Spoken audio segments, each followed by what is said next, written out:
आंदोलन नहीं किया गया, इसके ऊपर कोई बदलाव नहीं हुआ, तो आरक्षण सिर्फ नाम रह जाएगा, आरक्षण पूरी तरह से खत्म कर दिया जाएगा। मोदी जी का, उनकी सरकार का पहले ये एक आह्वान था कि हम, उनके मंत्रियों ने कहा था कि हम भारत के संविधान को बदलेंगे और भारत के संविधान को हम खत्म करेंगे। आरक्षण चूंकि डायरेक्ट खत्म नहीं कर सकते हैं, तो उन्होंने सुप्रीम कोर्ट के माध्यम से ये फैसला जो उन्होंने करवाया है, अटॉर्नी जनरल सरकार की तरफ से और उनके एडवोकेट, उन्होंने जो दलील उनको देनी चाहिए थी, जो पक्ष उनको रखना चाहिए था, तो उन्होंने ऐसा पक्ष रखा कि सुप्रीम कोर्ट को आरक्षण के या संविधान के अगेंस्ट फैसला देना पड़ा, जबकि संवैधानिक फैसला नहीं है।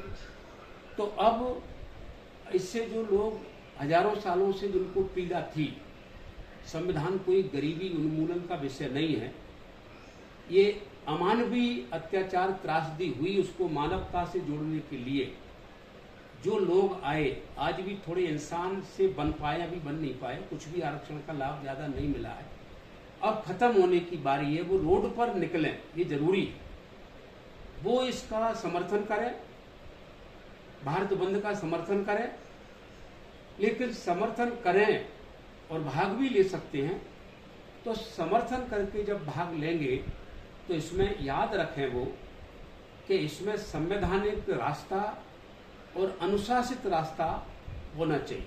शांति प्रिय आंदोलन ही महान आंदोलन होता है। अगर किसी आंदोलन में अशांति हो गई, वो आंदोलन महान आंदोलन नहीं कहा जा सकता। तो शांति के साथ में वो निकले, और जहां प्रशासनिक सुप्रीम पोस्ट है, जिले का है तो जिले का कलेक्टर, तहसील का तो एसडीएम, और कहीं और क्षेत्र है तो वहाँ का थाना प्रभारी, अपने अपने क्षेत्र में शांतिपूर्वक अपने जुलूस के माध्यम से उनको ज्ञापन सौंपे, और ज्ञापन में कहें कि सुप्रीम कोर्ट जो हमारे देश में सुप्रीम पावर है, एक तरह से उनका फैसला बड़ा फैसला है। गरीबों के खिलाफ जो सरकार ने षड्यंत्र के साथ जो फैसला कराया है, इसमें हमारी मांग है कि देश की सरकार, मोदी जी की सरकार इस पर ऑर्डिनेंस लाए कि सुप्रीम कोर्ट के फैसले को बदलने के लिए संसद में कानून बनाए, जिससे करोड़ों लोगों के जीवन से जो खिलवाड़ होने वाली है, वो खिलवाड़ होने से बचे। ऐसी हमारी मांग रहे। ऐसा हम सबको कह रहे हैं, ऐसा ज्ञापन में लिखें, और ज्ञापन इस प्रकार का सौंपेंगे भी।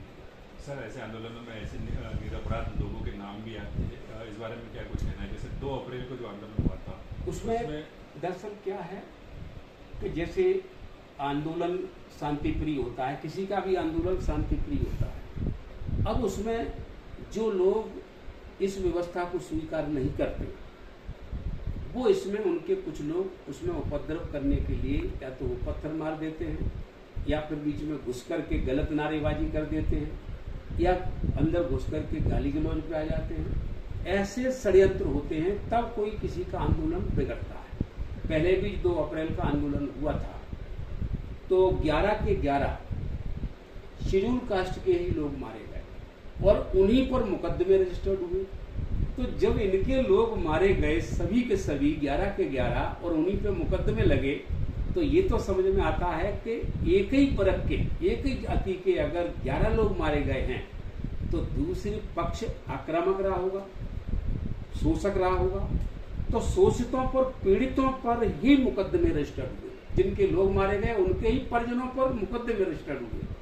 तो ऐसा हम सरकार से भी कहेंगे कि इस तरह का अत्याचार, अन्याय आप सदियों से करते आ रहे हो, अब इसको बंद करो, अब इंसान मानना शुरू करो। क्योंकि पहले तुम कह सकते हैं कि आप उनको इंसान नहीं मानते थे, लगभग 2000 साल से इनको इंसान नहीं माना गया, साक्षात पशु पुक्ष विषाणहीना ये कहा गया, और गले में हंडी और कमर में झाड़ू, एक जानवर जैसा आदमी बना करके आपने इसको छोड़ दिया। अब उसको इंसान स्वीकार करो, और 78 ईयर्स हो गए आज़ादी को, अब तो कम से कम इसको संविधान में जो बाबा साहेब अम्बेडकर ने संविधान में खुद कहा, पहली बात यहीं से शुरू हुई है कि देश का संविधान किस बात पर आधारित रहेगा, एक वोट एक कीमत एक आदमी, one man one vote one value, इस पर आधारित रहेगा। अब तो कम से कम इंसान स्वीकार करो, ऐसी मैं गुजारिश सरकार से भी करूंगा।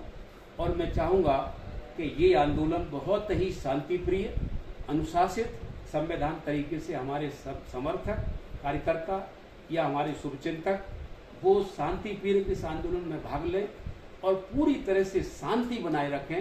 दूसरों से भी कोई भी अगर कोई घुसपैठिया और कोई ऊपर से कोई षड्यंत्र करता है उसको पहचाने, और कोई गाली भी देता है तो गाली सुने, लेकिन इस आंदोलन को पूरी तरह से शांतिपूर्वक सफल बनाए। सर, बहुजन समाज पार्टी मायावती ने भी समर्थन किया, क्या कुछ कहना चाहेंगे? नहीं, देखिए, इस आंदोलन में जिसने भी समर्थन किया है मैं उनको धन्यवाद देना चाहूँगा कि उन्होंने समय के, मैं समझता हूँ, नजाकत को देख लिया और उन्होंने इस आंदोलन को समर्थन किया है। उनको मेरा बहुत बहुत धन्यवाद।